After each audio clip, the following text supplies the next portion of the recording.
नमस्कार दोस्तों, आप सभी का आपके अपने YouTube channel maths by Bhavesh sir पर स्वागत अभिनंदन। हम लोग बात कर रहे हैं आरपीएससी के द्वारा 2016 का जो पेपर आप लोगों को करने के लिए दिया गया था उनके प्रश्नों के बारे में। और इसके पहले की क्लासेस के अंदर हम लोगों ने लगभग इस पेपर के 130 प्रश्न हम लोगों ने डिस्कस कर लिए हैं। आज की इस क्लास में हम लोग आगे बढ़ते हैं, 131 से आगे के प्रश्नों के बारे में हम डिस्कस करना चाहते हैं। ठीक है सर। और फिर से आपको याद दिला देता हूं कि अगर हम में से कोई साथी नए जुड़े हैं तो इस चैनल को आप सब्सक्राइब कर लें और पिछले जो वीडियो हैं, पिछले प्रश्न पत्र हैं, उनको भी आप देखने का प्रयास करें। ठीक है। और इस पेपर के पूरा होने के बाद में, यानी कि आज कल के अंदर 2 दिन के अंदर ये पेपर पूरा हो जाएगा और उसके बाद हम लोग ग्रेजुएशन का पार्ट लेकर के अपना शुरुआत करने वाले हैं। भाई ग्रेजुएशन के अंदर कुछ इंपॉर्टेंट क्वेश्चंस के रूप में हम लोग जो है कुछ प्रश्नों को हल करने वाले हैं। टॉपिक वाइज क्वेश्चंस को लेकर के हम लोग ग्रेजुएशन के पार्ट को सॉल्व करने वाले हैं। तो चलिए सर, ये पेपर पूरा हो जाए 2013 का, उसके बाद ग्रेजुएशन के कुछ पार्ट्स के बारे में, कुछ टॉपिक्स को हम लोग धीरे धीरे डिस्कस करेंगे। चलिए सर, हमारा जो पहला प्रश्न है 131वां आज की क्लास का, उसको ध्यान देना। मैं इस डायग्राम को एक बार दोबारा से जो है थोड़ा सा बड़ा बना देता हूँ, क्योंकि हो सकता है इस डायग्राम को देखने में और समझने में थोड़ी सी दिक्कत हो, है ना। यहाँ पर ये 3 समांतर रेखाओं की बात आपका प्रश्न कर रहा है। ठीक है। देखिए, मैं इसके नामकरण करने की बात कर लेता हूँ। हमारा जो है ए बी, यह है सी डी और यह है ई एफ। आपका प्रश्न कह रहा है 3 समांतर रेखाएं हैं। ये देखो, A B parallel to C D parallel to E F, ये आपको पैरेलल लाइन दे रखी है। और एक दे रखा है सर जी एच के एल के पैरेलल है। अब थोड़ा सा इसको ध्यान देना, जो हमारी बात हो रही है उसको समझने का प्रयास करना सर। ये है जी एच और ये इसके पैरेलल है आपकी जी एच, यानी ध्यान दीजिए, अब मैं जो बात करना चाह रहा हूं, ये स्थिति बन रही है जी एच, ये वाली। ठीक है। और पैरेलल टू है के एल के पैरेलल है, ये आपको दिया हुआ है। ये नहीं दिया है सर कि ध्यान दो कि इसी को बढ़ाने पर ये जी एच या के एल ऐसा बन रहा है, ये नहीं है सर। ठीक है ना, तो इसको थोड़ा ध्यान रखना। तो जी एच और के एल के पैरेलल है और यहाँ पर एक इस प्रकार से लाइन और ड्रॉ की गई है, यानी एच को के से मिलाने की बात कर रहा है। प्रश्न हमारा कह रहा है ये एंगल आपका 25 डिग्री है और इसी क्रम में यह कोण आपका 60 डिग्री है और हमें चाहिए थीटा का मान, और थीटा के अंदर ये दोनों शामिल हो रहे हैं, ये थीटा का मान है सर। अब चलिए सर, इस प्रश्न को कैसे सॉल्व करना है उसके बारे में बात करता हूं। देखिए, बेसिकली हमारा जो थीटा होगा ये इन 2 भागों में बटा हुआ है सर। देखो, 1 नंबर, सबसे पहले मैं इस 1 नंबर वाले कोण को बहुत आसानी से ज्ञात कर सकता हूं, क्योंकि ये देखिए समांतर रेखाएं ये रही सर, ये आपकी तिर्यक रेखा है, ये वाली स्थिति है, और ये आपकी समांतर रेखा, यानी जेड आकार में बनने वाला कोण हमारा एकांतर कोण होता है। तो 1 नंबर का कोण आपका 25 डिग्री के बराबर हो जाएगा। सबसे पहले तो आसान हो जाएगा। थीटा में 2 हिस्से हैं सर, 2 हिस्सों का मतलब ये भी कोण है और ये ऊपर वाला कोण भी है। तो फिलहाल अभी जो है हमने थीटा को ज्ञात किया है। बात समझ में आ गई। चलिए आगे बढ़ता हूं सर मैं। अब देखिए, दूसरे प्रकार की स्थिति की बात कर रहा हूं और कैसे कोण को ज्ञात करने वाले हैं, थोड़ा सा इसको अच्छे से देखने का प्रयास करना सर। हम लोग क्या कर रहे हैं, ये जो केएल है ना सर, इस केएल को मैं ऐसा आगे की तरफ ऐसा एक्सटेंड कर देता हूं। ठीक है, ये मुझे ऐसा लग रहा है गलत डायरेक्शन में जा रही है। हम इसके जो है, चूंकि ये समांतर है ना, तो ऐसा मैं एक्सटेंड कर रहा हूं ताकि ये समांतर मुझे नजर भी आए। चलिए सर, ये कुछ अब समांतर मुझे नजर आ रही होगी। ठीक है, ये जो है अलग सा आपको शेड भी नजर आ रहा होगा पर्पल कलर में, और मैंने इसको ऐसे एक्सटेंड कर दिया। अब ध्यान दीजिए कैसे घूम रहे हैं हम लोग। अब सबसे पहले 1 नंबर ये है, मैंने इसको जब एक्सटेंड कर दिया सर, ये अपने मूल प्रश्न में नहीं था, ये 60 है, तो ये 2 नंबर का कोण ये आपका कितना होगा सर, ये कोण 60 डिग्री होगा।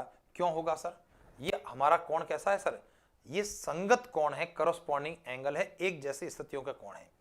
अगर ये कोण 60 डिग्री है तो इसके सामने वाला ये वाला नंबर 3 पर कोण निकालने वाला हूं, और ये कोण भी कितना निकलेगा, 60 डिग्री निकलेगा। ये क्यों निकल रहा है, क्योंकि ये सम्मुख कोण है, शीर्षाभिमुख कोण है। अगर ये कोण 60 डिग्री है तो नंबर 4 पर ये कोण निकलने वाला है हमारा, ये कितना डिग्री है, 60 डिग्री। ये वापस क्या है, संगत कोण है। और अगर हम लोग बात करते हैं, ये एक सरल रेखा है, ठीक है ना। और इस रेखा पर दो कोण बन रहे हैं, एक ये डॉट जो कि नंबर 5वां कोण है और एक बन चुका है चौथा कोण 60, तो 5वां कोण कितना होगा 120 डिग्री। और कुल मिलाकर के आपका थीटा क्या हो गया, थीटा हो गया 25 और 120 डिग्री 145 डिग्री। बहुत प्यारा सा प्रश्न आपको अपनी परीक्षा के अंदर पूछा गया था। ऑप्शन नंबर 2 ये आपके प्रश्न का आंसर है।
चलिए जैसे दोबारा से हम समझने की बात करते हैं किस प्रकार की स्थिति बनी हमारी।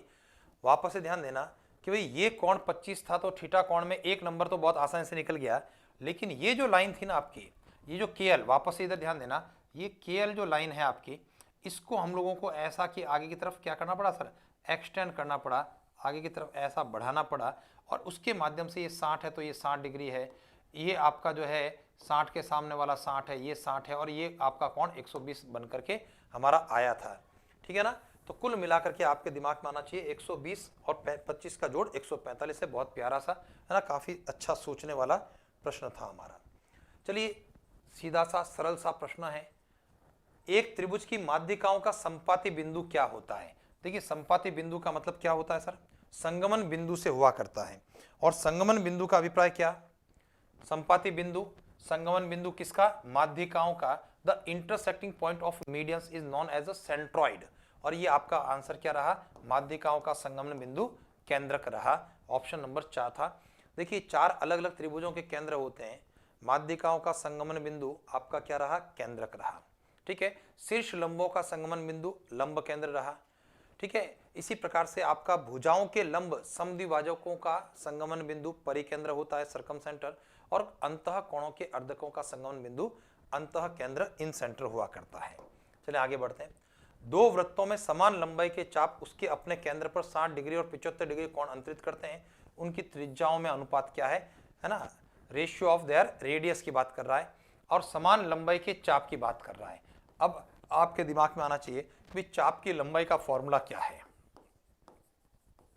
चाप की लंबाई का फॉर्मूला होता है L is equal to r theta.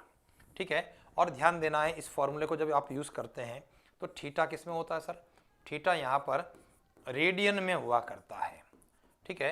अब मैं इसको रेडियन में बदलने की बात भी करूंगा कि जैसे 60 डिग्री है, तो 60 डिग्री का मतलब क्या होता है, तुरंत दिमाग में आए कि भाई हम लोग करना क्या चाहते हैं, फिर 60 का पाई बटा 180 से गुणा करना चाहते हैं, तो ये रेडियन में कन्वर्ट हो जाएगा।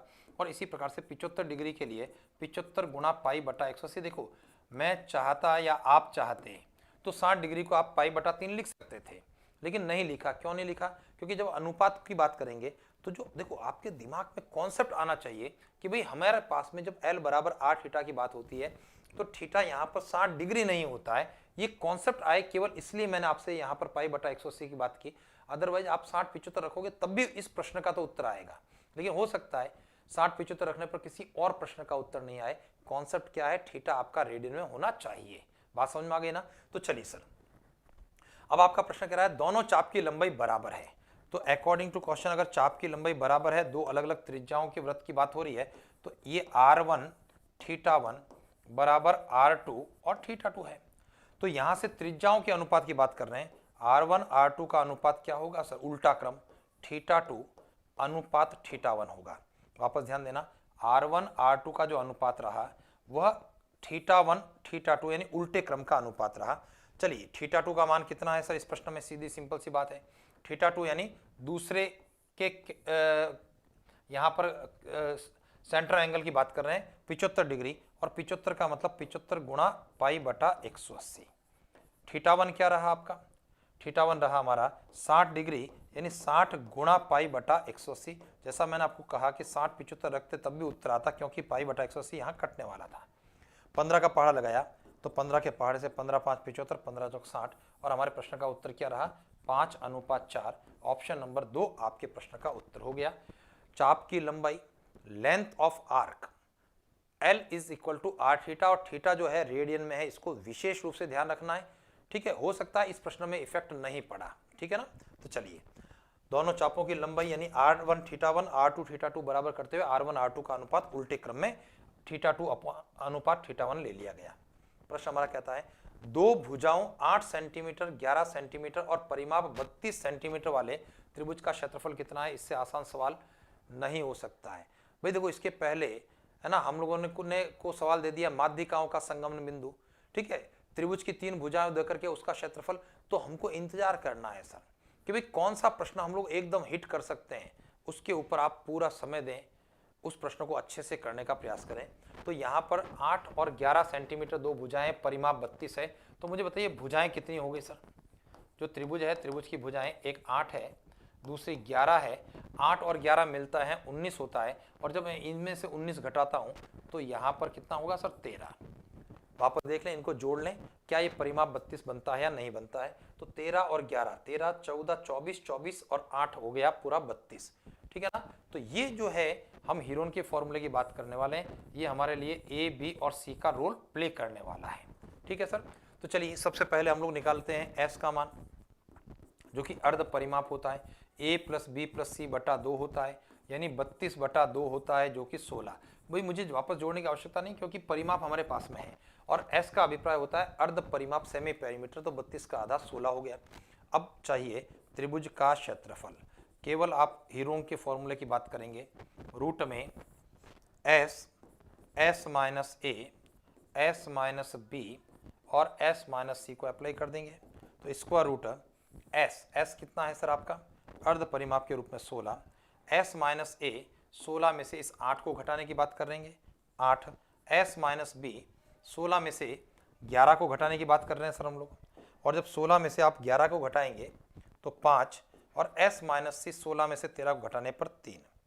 चलिए इसको हल करते हैं। तो हमारी पोजीशन रहेगी, देखिए 16 को मैं तोड़ना चाह रहा हूँ और 16 को मैं 8 गुणा 2 में तोड़ रहा हूँ। कारण क्या है, मेरे पास में 8 मुझे नजर आ रहा है आगे। तो जब इसके पैर बनेगा तो 8 आपका वर्गमूल के बाहर निकल जाएगा, और रूट में 2, 5 और 3 का गुणा, ठीक है। तो कुल मिला के 15 और 2 का गुणा 30, तो 8 वर्गमूल 30 स्क्वायर सेंटीमीटर, ये हमारे प्रश्न का उत्तर होगा। देखते हैं सर कहाँ है, 8 वर्गमूल 30 वर्ग सेंटीमीटर, ऑप्शन नंबर 30 आपके प्रश्न का उत्तर है, ठीक है सर। तो आसान सा आपका प्रश्न ये था। चलिए आगे बढ़ते हैं। अगले प्रश्न के अंदर दिए गए चित्र में ओ वृत्त का केंद्र है, O is the centre of circle. यदि जीवा BC को P तक बढ़ाया जाए, if the chord BC produce up to point P, DCP का मान कितना है। देखिए सर हम लोग बहुत स्पष्ट रूप से बात करते हैं, हमारे लिए कौन यहाँ पर 2 थ्योरम्स, उसका स्टेटमेंट बहुत आसान सा जो लगभग आपकी जानकारी में है। नंबर 1, किसी चाप के द्वारा केंद्र पर बनने वाला कोण परिधि पर बनने वाले कोण से दुगुना होता है। तो पहला कॉन्सेप्ट तो अगर मैं ये लगाता हूं तब आपके दिमाग में क्या आया कि भाई चाप, देखो यहां पर ध्यान देना, चाप कौन सा है, ये चाप है BCD, है ना। इस चाप के द्वारा केंद्र पर बनने वाला कोण परिधि पर बनने वाले कोण से दुगुना होता है। और अगर ये चीज हमारे दिमाग में आती है तो अपने प्रश्न का अंदर यहां पर नंबर 1 ये कोण आपका निकल जाता है 70 डिग्री। कोई कन्फ्यूजन नहीं होना चाहिए सर। नंबर दूसरी बात, दूसरा स्टेटमेंट हमारा, चक्रीय चतुर्भुज की अगर किसी भुजा को आगे बढ़ाया जाता है तो बनने वाला बहिष्कोण अंतराभिमुख अंतःकोण के बराबर होता है if a side of a cyclic quadrilateral. देखिए साइक्लिक क्वाड्रिलेटरल आपको नजर आ रहा होगा, है ना, ये आपका ABCD, ये आपका साइक्लिक क्वाड्रिलेटरल है। और अगर इसकी एक भुजा को आगे बढ़ाया जाए, if a side of a cyclic quadrilateral is produce then the exterior angle so formed is equal to its opposite interior angle. तो आपके दिमाग में आएगा कि दूसरे कॉन्सेप्ट को यूज करने पर ये 70 डिग्री के बराबर हो गया। ऑप्शन नंबर 2 आपके प्रश्न का उत्तर रहेगा। ठीक है सर, चलते हैं आगे की तरफ बढ़ते हैं अगले प्रश्न के बारे में। समद्विबाहु समकोण त्रिभुज का क्षेत्रफल 8 वर्ग सेंटीमीटर, इसका परिमाप ज्ञात करना है। देखिए सर बहुत प्यारा सी स्थिति है। समकोण समद्विबाहु त्रिभुज के लिए ध्यान दीजिए, समकोण सम द्विबाहु त्रिभुज यानी राइट एंगल आइसोसेलेस ट्राइंगल के लिए कुछ चीजें जो है आपकी जानकारी में होनी चाहिए, जिसमें नंबर 1 आपके दिमाग में होना चाहिए कि क्षेत्रफल, एरिया का फॉर्मूला क्या होता है सर? एरिया होता है 1/4 गुणा कर्ण square 1/4 multiply by hypotenuse square. और दूसरा परिमाप का फॉर्मूला हमारे पास में होना चाहिए। परिमाप का सूत्र होता है कर्ण गुणा √2 + 1। क्लियर है? तो चलिए क्षेत्रफल और परिमाप के दोनों फॉर्मूला हमारे पास में है, इन्हीं को यूज करना है। जो आपको दिया है उसी का फॉर्मूला लगाते हुए हमको आगे की तरफ बढ़ना है। तो चलिए इस प्रश्न के सॉल्यूशन की अगर बात करता हूं, मुझे दे रखा है क्षेत्रफल। देखिए सर जो क्षेत्रफल है वो हिंदी भाषा में मैंने कहा, ठीक है। एरिया अगर मैं कहूंगा तो अंग्रेजी की भाषा हो जाएगी। और अगर मैं कहता हूं गणित की भाषा क्या है क्षेत्रफल के लिए, तो आप कहोगे गणित की भाषा में क्षेत्रफल को हम 1/4 मल्टीप्लाई बाय हाइपोटेन्यूस स्क्वायर कहेंगे। तो 1/4 गुणा कर्ण का वर्ग बराबर 8, वज्र गुणा करने पर कर्ण स्क्वायर किसके बराबर होगा? 8 और 4 का गुणा 32 हो जाएगा।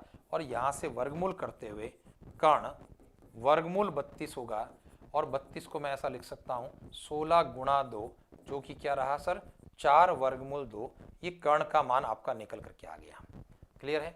अब हमारा प्रश्न कह रहा है परिमाप क्या होगा, तो अपने प्रश्न का आंसर बन जाएगा यहां से परिमाप पेरीमीटर। और अभी हमने फॉर्मूले की बात की है, कर्ण का किससे गुणा होगा?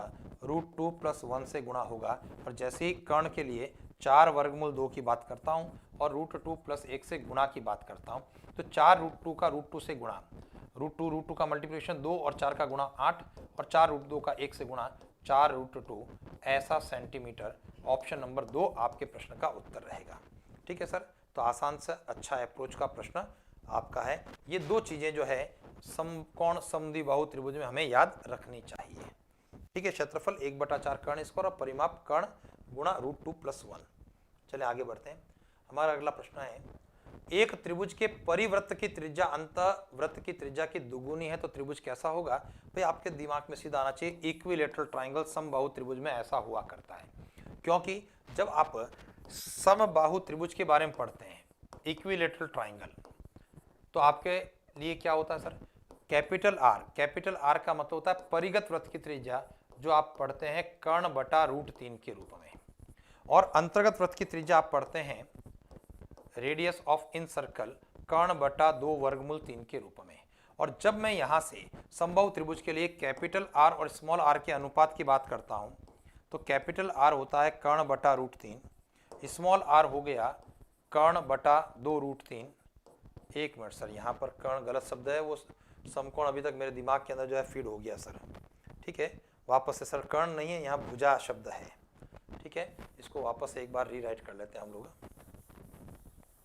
भाई अभी जो चल रहा था ना समकोण ऐसा, तो कर्ण, चलिए सर, समबाहु त्रिभुज के अंदर जब आप परिगत वृत्त की त्रिज्या की बात करते हैं तो आपका फॉर्मूला कर्ण नहीं भुजा बटा √3 होता है। और अंतर्गत वृत्त की त्रिज्या रेडियस ऑफ इन सर्कल भुजा बटा क्या होता है सर? 2 √3 के बराबर होता है। और जब मैं यहाँ पर कैपिटल आर और स्मॉल आर की बात करता हूँ तो दिमाग में आए भुजा बटा √3 a/√3 और यहाँ पर स्मॉल आर भुजा बटा 2 √3। यहाँ से दोनों में भुजा आपकी कट गई है, √3 आपका कट गया है, तो 1:1/2 सॉल्व करने पर 2:1 और ये आपका r और स्मॉल r का अनुपात होता है। तो परिगत वृत्त की त्रिज्या अंतर्गत वृत्त की त्रिज्या की दोगुनी कहाँ होती है? समबाहु त्रिभुज में, इक्विलैटरल ट्रायंगल में हुआ करती है। चलते हैं सर, आगे बढ़ते हैं। हमारा अगला प्रश्न है, एक वृत्त की त्रिज्या n से घटाने पर उसका क्षेत्रफल आधा होता है, उस वृत्त की त्रिज्या कितनी है? ये कैलकुलेटिव पार्ट था, है ना। एक लंबा चौड़ा जो है आपको कैलकुलेशन इसके अंदर, इस प्रश्न के अंदर करनी पड़ेगी। ठीक है, अगर आपको लगता है भी कर लेंगे तो हम इसको हार डालें, नहीं तो जो है इसको लास्ट के लिए, ऐसा नहीं है, असंभव स्थिति नहीं है सर, आप निश्चित रूप से कर सकते हैं। ठीक है, लेकिन कोशिश करें कि हम लोग इसको थोड़ा समय के बाद में, क्योंकि लंबी कैलकुलेशन है। देखिए, जब इस प्रश्न की बात करते हैं हम लोग, तो माना त्रिज्या कितनी है आपकी? भाई प्रश्न में अगर मैं त्रिज्या को r मानता हूं, समझ गए, तो इसका मतलब वृत्त का क्षेत्रफल क्या होता है? वृत्त का क्षेत्रफल हमारा पाई r स्क्वायर हो जाता है। ठीक है, तो त्रिज्या r होने पर क्षेत्रफल पाई r स्क्वायर हो जाता है। अब देखिए, अकॉर्डिंग टू क्वेश्चन, प्रश्न हमारा कहता है कि त्रिज्या n से घटा दिया जाए, तो त्रिज्या अब क्या हो गई? n माइनस r हो गई। ठीक है, तो उसका क्षेत्रफल आधा हो जाता है। तो इसका मतलब अब जो क्षेत्रफल की बात कर रहा हूं मैं, ठीक है, n माइनस r घटाने पर क्षेत्रफल आपका क्या रहेगा सर? पाई n माइनस r का होल स्क्वायर। ठीक है, ये नई स्थिति में पाई r स्क्वायर का फॉर्मूला हुआ। प्रश्न क्या कह रहा है? त्रिज्या में n घटाते हैं तो क्षेत्रफल मूल क्षेत्रफल का आधा होता है। तो अकॉर्डिंग टू क्वेश्चन हमारी सिचुएशन क्या बन रही है सर? जो नया स्थिति में नया क्षेत्रफल r घटाने पर है वह मूल क्षेत्रफल का आधा हो जाता है। ऐसे ही तो है ना सर? भाई मूल क्षेत्रफल आपका पाई r स्क्वायर है और उसका आधा होना, तो नई स्थिति का क्षेत्रफल मूल स्थिति पुरानी स्थिति के क्षेत्रफल का आधा हो गया। तो चलिए देखते हैं, यहाँ से हम लोग क्या करने वाले हैं सर? पाई से पाई काटने वाले हैं। चलिए इसका प्रसार करना है और यहाँ से r की एक क्वाड्रेटिक इक्वेशन बनने वाली है और वहाँ से धराचारी फॉर्मूले का प्रयोग करते हुए r का मान मुझे ज्ञात करना है। तो चलिए देखते हैं, क्रॉस मल्टीप्लिकेशन करने पर, या पहले आप इसका प्रसार कर लें, n square minus 2nr plus r square बराबर r स्क्वायर बटा 2 हो गया।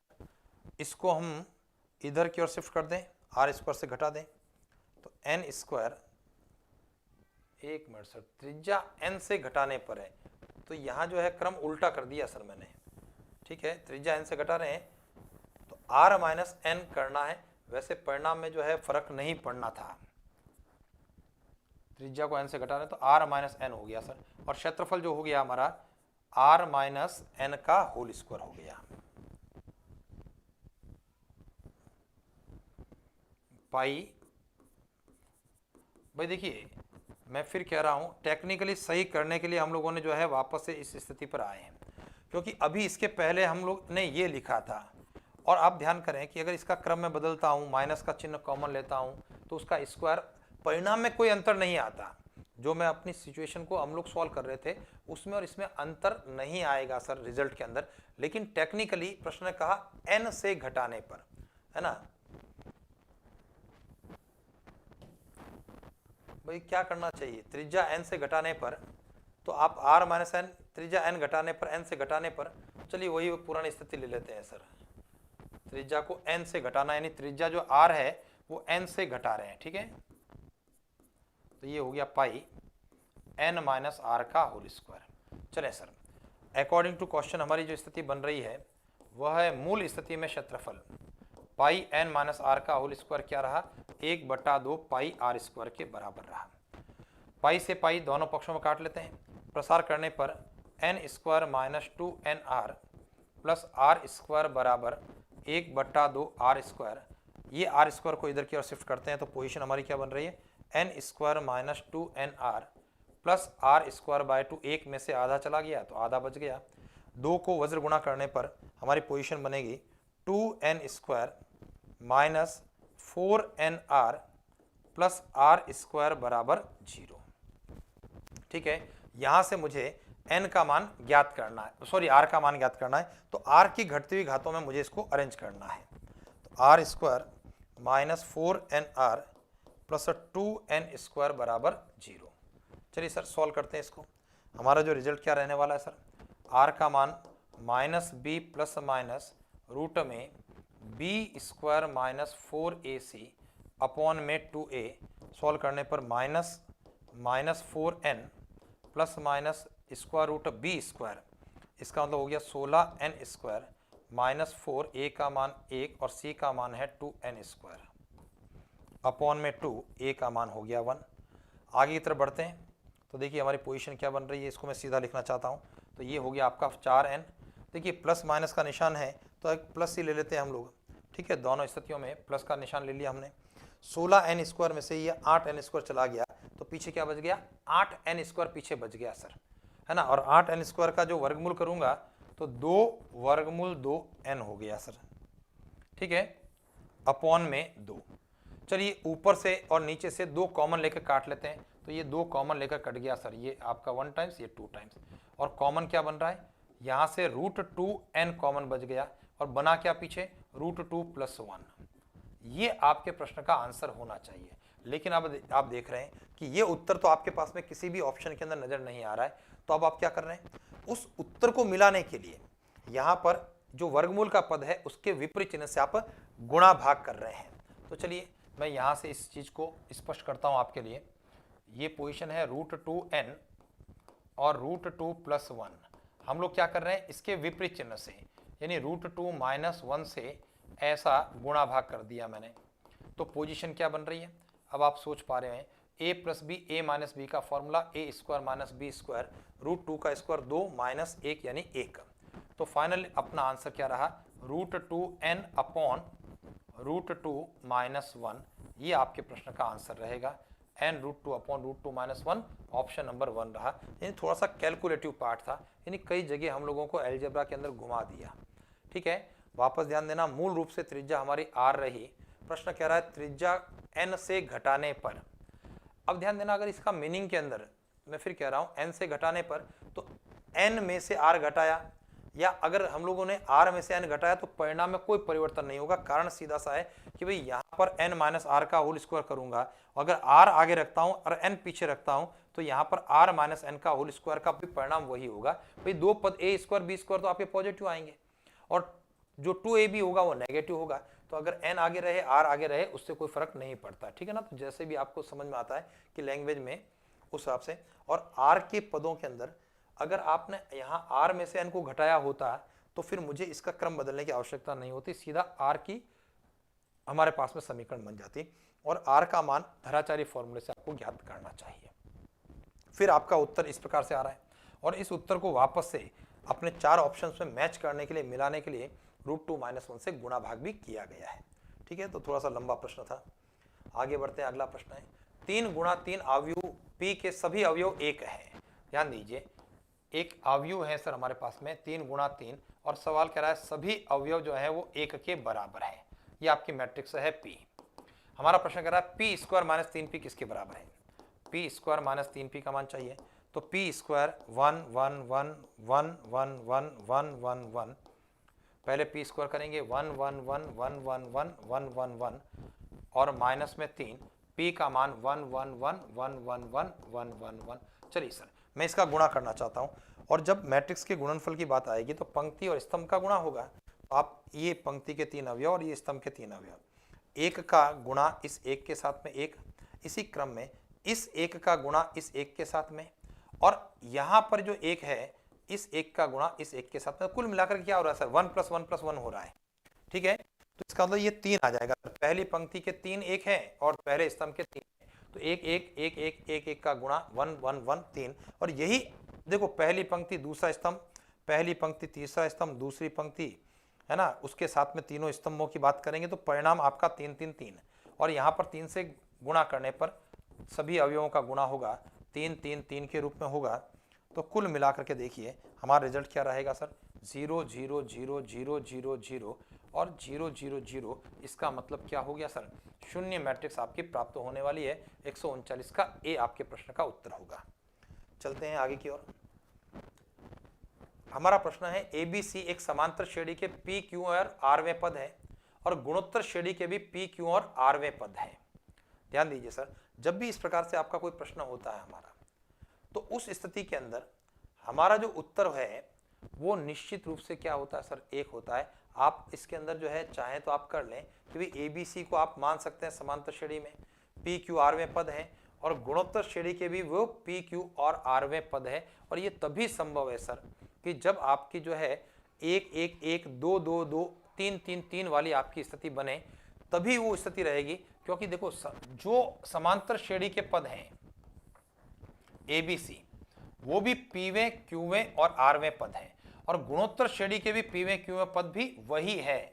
और ये केवल और केवल स्थिति क्या रहेगी सर कि जैसे मान लिया हमारे पास में 2 2 2, मैं इसको जो है क्या कह सकता हूं सर, इसको मैं एपी भी कह सकता हूं, ठीक है ना, और इसको जो है मैं जीपी भी कह सकता हूं। देखो शर्त क्या है, हमारी डेफिनेशन क्या है, क्योंकि एक ही पद, एक ही नंबर समांतर श्रेणी के भी वही पद हैं जो गुणोत्तर श्रेणी के भी वही पद हैं। तो ये केवल और केवल एक ही संभावना 2 2 2 3 3 3 4 4 4 है ना, 5 5 5, इस प्रकार से समांतर श्रेणी में कहते हैं क्रमागत पदों का अंतर समान होता है। तो अब मैं अगर दूसरे पद में पहला पद घटाता हूं, तीसरे में से दूसरा पद घटाता हूं, तो अंतर 0 है, समान अंतर की पद की बात हो गई है। और जब गुणोत्तर की बात कर रहा हूं तो अनुपात समान होता है, 2 में 2 का भाग 1, 2 में 2 का भाग 1 हो गया। तो अगर इसको मैं ऐसा मानता हूं तो ये ए बी सी जो है, तो ये ए का मान है, ये बी का मान है और सी का मान है। तो ऐसी स्थिति में A to the power B minus C, B to the power C minus A और C to the power A minus B की बात करें तो 2 की घात 0 हो गई, फिर 2 की घात 0 हो गई और 2 की घात 0 हो गई, यानी 1 1 और 1 का गुणा हमारा उत्तर क्या बना सर, एक। ऑप्शन नंबर 2 आपके प्रश्न का उत्तर हुआ। तो इसको थोड़ा सा ध्यान रखना कि भाई किस प्रकार की है, क्योंकि समांतर श्रेणी गुणोत्तर श्रेणी के पद वही हैं, तो इसका मतलब केवल एक ही संभावना है, दोनों आपस में कैसे हैं, बराबर हैं।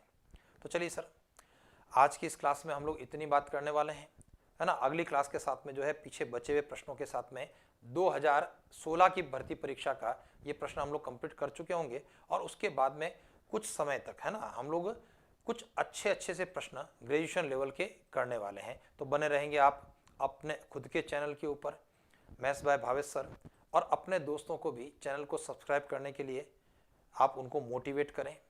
धन्यवाद सर आज के लिए।